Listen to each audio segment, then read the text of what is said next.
అన్న నమస్తే, మీ పేరు? ప్రభు అండి. ఏం చేస్తుంటారన్న? నేను బిజినెస్ చేస్తుంటాను. మరి ఆంధ్ర రాష్ట్రంలో 14-15 తారీఖుల్లో సిఐఐ సమ్మిట్ జరిగింది. గతంలో జగన్మోహన్ రెడ్డి గారి ఆధ్వర్యంలో కూడా ఈ ఇన్వెస్ట్మెంట్ సమ్మిట్ అనేది విశాఖపట్నం నిర్వహించడం జరిగింది. ఆ సమ్మిట్కి ఈ సమ్మిట్కి ఏమైనా డిఫరెన్స్ గమనించారా? అసలు ఏంటి అంటే నక్కకి నాగలోకానికి ఉన్నంత తేడా ఉందండి. ఆ సమ్మిట్ జగన్మోహన్ రెడ్డి పెట్టిన సమ్మిట్ భోజనాల కోసం పెట్టారండి. అది డబ్బులు ఎలా చేయాలి, మన పబ్లిసిటీ పీక్స్గా ఉండాలి, మళ్ళీ మన గవర్నమెంట్ రావడానికి ఇన్వెస్టర్స్ ఎవడో రాక అక్కడ ఉన్న పేటీఎం బ్యాచ్ వాళ్ళకి సూట్లు బూట్లు వేసి తీసుకొచ్చి భోజనాల కోసం తన్నుకునే అంత దిగజారును ఇన్వెస్టర్స్ని తీసుకొని వచ్చి అక్కడ కూర్చోబెట్టిన ఘనత నీ వైసీపీది, నీ జగన్మోహన్ రెడ్డిది. ఈరోజు చంద్రబాబు గారిది ఆ వీడియో ఈ వీడియో పెట్టండి, ఆ సమ్మిట్ ఈ సమ్మిట్ రెండు పెట్టండి, పెట్టి చూడండి ఎవరెవరు ఎంత హుందాగా ఉన్నారో. ఆ కంపెనీ ఓనర్ ఎవడో తెలిసిపోద్ది కదా. ఆ కంపెనీ ఓనర్ ఎవడో చూసుకోండి. ఎంఓఈలు మీరు తెచ్చిండుంటే అసలు మిమ్మల్ని 11 సీట్లకు అంకితం చేయాల్సిన అవసరం ఏముంది రాష్ట్ర ప్రజలకి?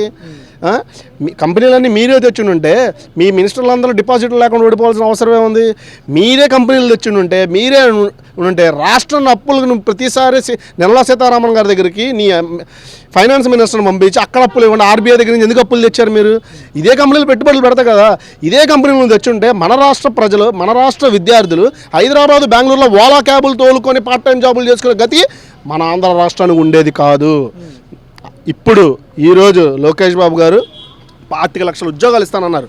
ఎన్డీఏ కూటమి అనేది, ఆ కూటమి దాన్ని బేస్ చేసుకొని డిఎస్సి పోస్టులు 16,200 డిఎస్సి పోస్టులు వదిలేరు.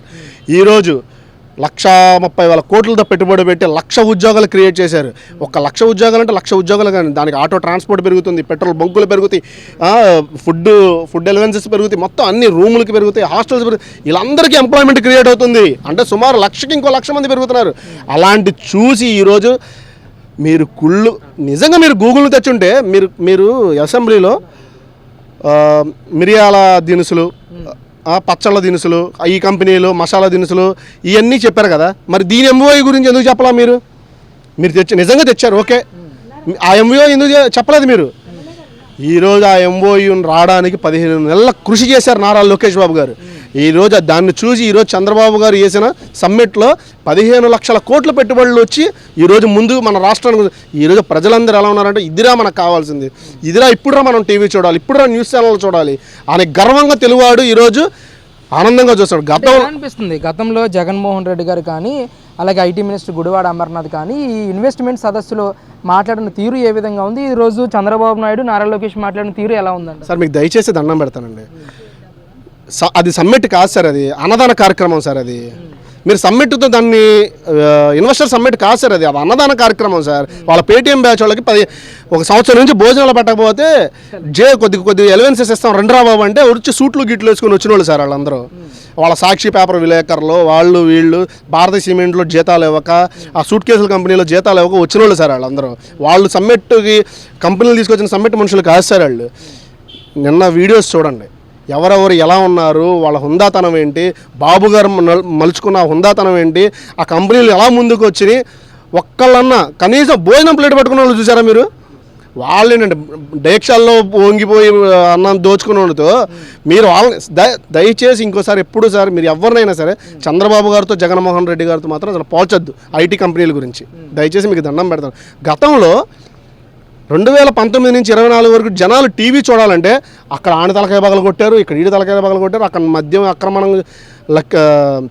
మద్యపానం జరుగుతుంది, అక్రమ మద్యపానం, గంజాయి తాగిన కుర్ర బ్యాచ్ ఇలా తయారవుతుంది, యువత అంతా ఇలా పాడైపోతుంది, ఇక్కడ ఇంతమంది లక్షలు అమర్రాజు బ్యాటరీ బయటికి వెళ్ళి ఈ న్యూస్లు చూశారు. కానీ ఈరోజు మన ప్రజలు ఎవరో చూస్తున్నారంటే మన కంపెనీ గూగుల్ కంపెనీ వచ్చింది.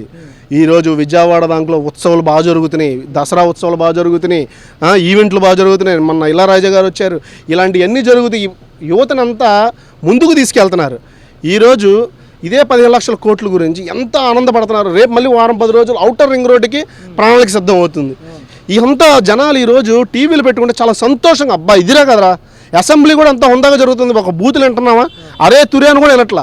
ఆ రోజు బొచ్చుగాడు బోగడాగాడు ఈ మాటల గాడు గాడు గాడు మనుషులకి చిరాకు వచ్చిందండి. అంటే సార్ ముఖ్యంగా సిఐఏ సమ్మిట్లో దాదాపు 615 ఎంఓఏలు చేసుకున్నామని, అలాగే 16 లక్షల కోట్ల పెట్టుబడులు వస్తున్నాయని చెప్పేసి ప్రకటించారు.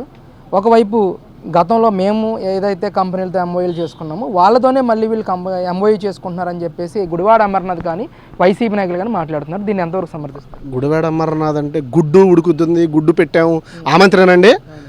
ముందు ఆ గుడ్డు వచ్చిందా బయటకు, అది చెప్పమనండి. గుడ్డు గురించి మాట్లాడుతున్న వ్యక్తివి నువ్వే నాయన. కంపెనీల గురించి తెచ్చావు, నువ్వు ఏమేమో వెళ్ళి తెచ్చావు నాయన. పచ్చడి దినుసులు, మసాలా దినుసులు, బొబ్బట్లు, ఈ కదయ్యా నువ్వు తెచ్చింది. నువ్వు తెచ్చినేమో నువ్వు మంత్రిగానే చేసావుగా. నీ టైంలో వచ్చినప్పుడు నోరు వేసుకొని పడటం కాదు, ప్రూఫ్ చూపించు నువ్వే తెచ్చానని. ఏ కంపెనీకి తెచ్చావు నువ్వు? నేను డైరెక్ట్గా మీడియా వాళ్ళు అడిగారు కదా, కంపెనీ వాళ్ళది ఏమైందండి మీ సబ్మిట్ ఏంటంటే గుడ్డు ఇప్పుడే పెడుతుంది, గుడ్డు ఉడగాలి కదా అంటే. అలాంటి పరిస్థితి దిగజాడు బతుకుల్లో మీరున్నారు.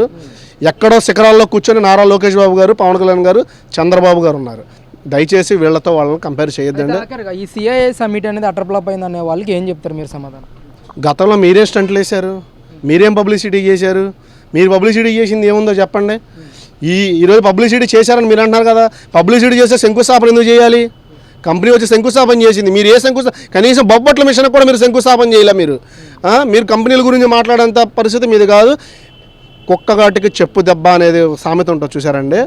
మీరు చేసిన యదవ పనులకి కంపెనీలు రావడానికి భయపడి సచ్చిని వాళ్ళని ఈరోజు బతీలాడి తీసుకురావడానికి 18 నెలలు పట్టింది ఈ గవర్నమెంట్కి. కానీ ప్రజలు సంతోషంగా ఉన్నారు, ప్రశాంతంగా ఉన్నారు. ఇక మీద మీరు ఎన్ని నిందలేసినా, ఎన్ని బురదలు జల్లినా, ఎన్ని హత్యా రాజకీయాలు చేసినా మళ్ళీ నన్ను పొడిచారు, నాకు ఘాటు కూర్చారు, ఎయిర్పోర్ట్లో మళ్ళీ ఇంకోటి కత్తి కొట్టి తీసుకొచ్చారు. ఈసారి సొంత చెల్లి అక్క అమ్మ నమ్మనోళ్ళు ఇంకా రాష్ట్ర ప్రజలు నమ్మకూడదు, నమ్మరండి.